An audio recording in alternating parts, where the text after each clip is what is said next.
Welcome, I'm Claire Shaeffer. This is a stunning design from Christian Dior haute couture. The fabric is a 4-ply silk with an organza backing and a plain weave silk slip. This label for an original pattern doesn't include a date. The design might have been the original runway model and sold to a manufacturer who planned to copy it.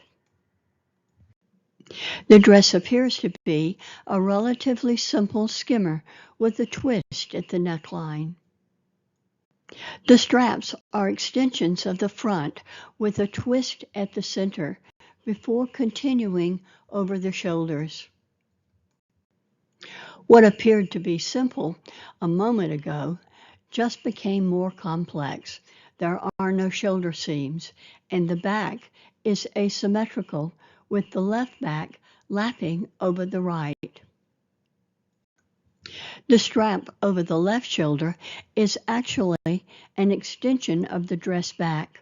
The strap on the right shoulder tucks under the back.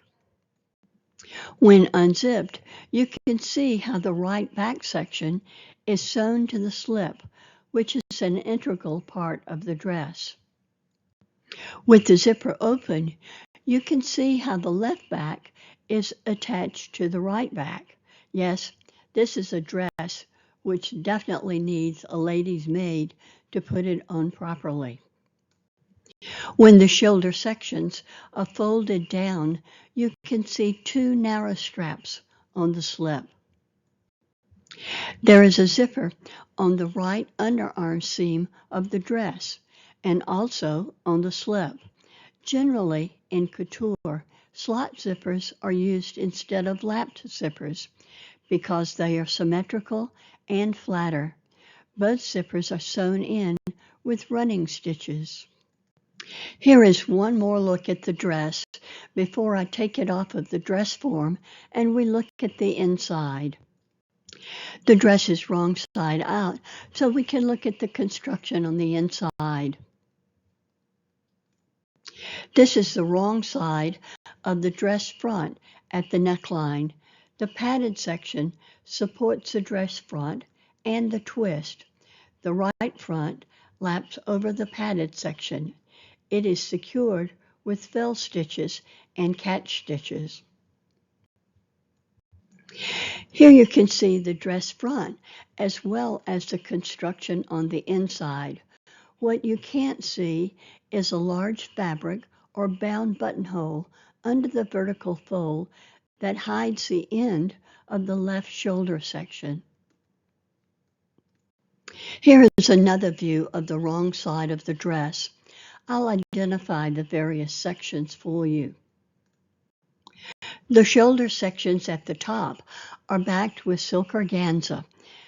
They have extended facings at the top and separate facings at the bottom of the straps.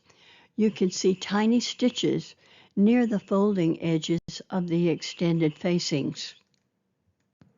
The little stitches are back stitches to secure a bias stay at the folds. For more information about the bias stay, I'll include a link at the end of this video to the Dior red dress. The small straps support the slip.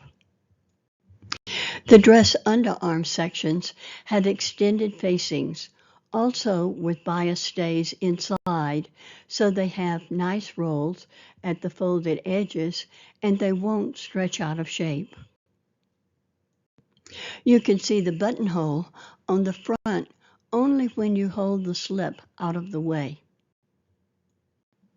The right back is folded so you can see the extended facing and how the back snaps to the slip.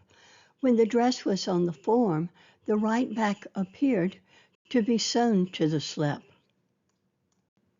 Look closely at the dress back and you can see the outline of the right shoulder tucked under the back section.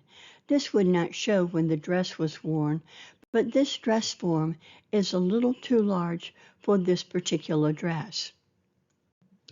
The right back is folded all the way back to expose the zipper on the slip. After examining this complex dress, I was surprised that a manufacturer had purchased it for copying. I gave this dress a lot of thought.